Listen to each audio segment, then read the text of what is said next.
রহমতুল্লাহি ওয়া বারাকাতুহু। আলহামদুলিল্লাহি রাব্বিল আলামিন ওয়াসসালাতু ওয়াসসালামু আলা আশরাফিল আমবিয়া ওয়াল মুরসালিন। ওয়া আন আনাস ইবনে মালিক রাদিয়াল্লাহু আনহু ক্বালা রাসূলুল্লাহ সাল্লাল্লাহু আলাইহি ওয়াসাল্লাম মান সাল্লাল গাদাতা ফি জামাআতিন সুম্মা ক্বাদা আযকুরুল্লাহ হাত্তা তাতলুআ শামসু সুম্মা সাল্লা রাকাতাইন কানাত লাহু কাআজরি হাজ্জাতিন ওয়া উমরাতিন তাম্মাতিন। সিলসিলা সহিহা। সম্মানিত দর্শক শ্রোতা, আপনি কি চান যে আপনি আপনার ঘরে বসে, আপনার বাড়িতে বসে, আপনার মসজিদে বসে হজ ও উমরা পালনের পুণ্য নেকি পেতে? আপনি কি চান বাংলাদেশে বসেই আপনার এলাকায় থেকে এমন একটি আমল আপনি করবেন যার মাধ্যমে আল্লাহ রাব্বুল আলামিন আপনার আমার আমল নামায় হজ করলে যে নেকি হয় সেই নেকি লিখবেন, উমরা পালন করলে যে নেকি হয় সেই নেকি লিখবেন? আমি কি চাই? যদি পেতে চান তাহলে অবশ্যই এই আমলটি আজকে থেকেই শুরু করুন ইনশাআল্লাহ। সম্মানিত দর্শক শ্রোতা, সিলসিলা সহিহার 747 নম্বর হাদিসের মধ্যে এসেছে, সাহাবী আনাস ইবনে মালিক রাদিয়াল্লাহু আনহু বললেন, রাসূল সাল্লাল্লাহু আলাইহি সাল্লাম বলেছেন যে ব্যক্তি ফজরের সালাত জামাতে আদায় করলো, অতঃপর সূর্য উদয় হওয়া পর্যন্ত বসে আল্লাহর জিকির করলো, সুম্মা সাল্লা রাকাতাইনি, অতঃপর 2 রাকাত সালাত আদায় করলো, কানাত লাহু কাআজরি হাজ্জাতিন ওয়া উমরাতিন, তাহলে তার হজ ও উমরা পালনের পুণ্য নেকি হলো।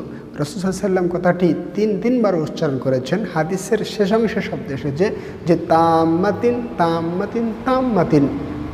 তাহলে তার হজ ও উমরা পালন করার পরিপূর্ণ পুণ্য নেকি হয়ে গেল। রাসূল সাল্লাল্লাহু আলাইহি সাল্লাম এই কথাটি তিনবার উচ্চারণ করেছেন। ভাইরা আমার, তাহলে বোঝা যাচ্ছে আল্লাহ নবী সাল্লাল্লাহু আলাইহি সাল্লাম প্রথম অংশে বললেন যে ক্বালা রাসূলুল্লাহি সাল্লাল্লাহু আলাইহি ওয়াসাল্লাম মান সাল্লাল গাদাতা ফি জামাআতিন, রাসূলুল্লাহ বলছেন যে ব্যক্তি ফজরের সালাত জামাতে আদায় করলো, সুম্মা ক্বাদা ইয়াযকুরুল্লাহ হাত্তা তাতলুআ শামসু, অতঃপর সূর্য উদয় হওয়া পর্যন্ত ফজরের সালাত আপনি আদায় করলেন জামাত সহকারে।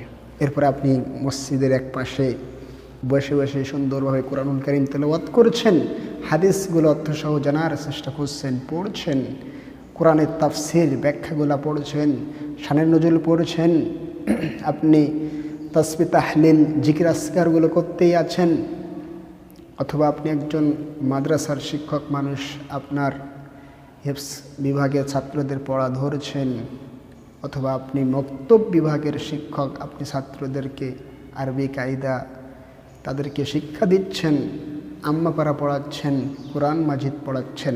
এমতো অবস্থায় সূর্য উঠে গেল, হয়তোবা বাংলাদেশ সময় এখন শীতের মৌসুমে 6:30 বা 6:40 হয়তোবা সূর্য উঠে যাচ্ছে।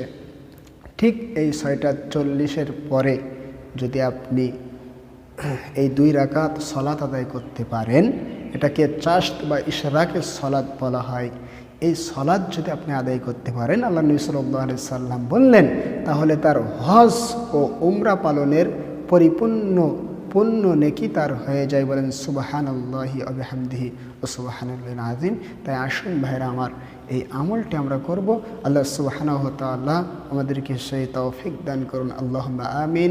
আসসালামু আলাইকুম ওয়া রাহমাতুল্লাহি।